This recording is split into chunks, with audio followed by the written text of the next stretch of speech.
Why not buying a house actually made me a millionaire.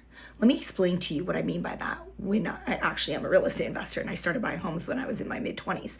When I was living in New York City, I started a low base salary sales job. And I started earning a lot of money because, as you can tell, this girl knows how to talk, and I was making a lot of money in sales. As I was making all this money in sales, I was rent hacking. So I was renting a 3-bedroom, 2-bath. I was living in the biggest room with my walk-in closet and my own private bathroom. It's basically like a mini apartment in an apartment. And I was having my roommates live in room 2 and room 3, and they're paying me rent, and I'm paying my landlord rent. And I did this for 10 years. On top of that, I also ended up getting another rent hack upstairs. Literally, I got rich off of rent hacking. So what happened?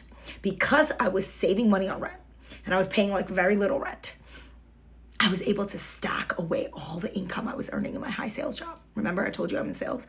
So I was making over $215,000 when I was 25 years old, right? I was 25 years old, making over 200 grand. And I was taking all that money and I was investing into stocks. And then eventually I bought my first property in Prospect Lefferts Garden. And that was a condo. That was a 2-bedroom condo. I bought it for $340,000. That condo in 2 years, I sold it for $615,000. That allowed me to do my first 1031 exchange. 1031 exchange is a tax deferred strategy a lot of real estate investors talk about, and I can get into it in another video. But pretty much that's how I got my first bucket of big money.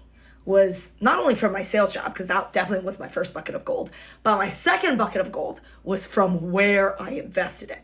So because I was a renter, because I did not buy a home to live in and become house poor, because I was a renter paying like little to nothing on my rent, I was able to invest every single cent pretty much that I earned because my fixed costs were so damn low. Combine that with all of my frugality, how little money I spent on clothes, how little money I spent on haircuts, and never dyed my hair, never did anything expensive.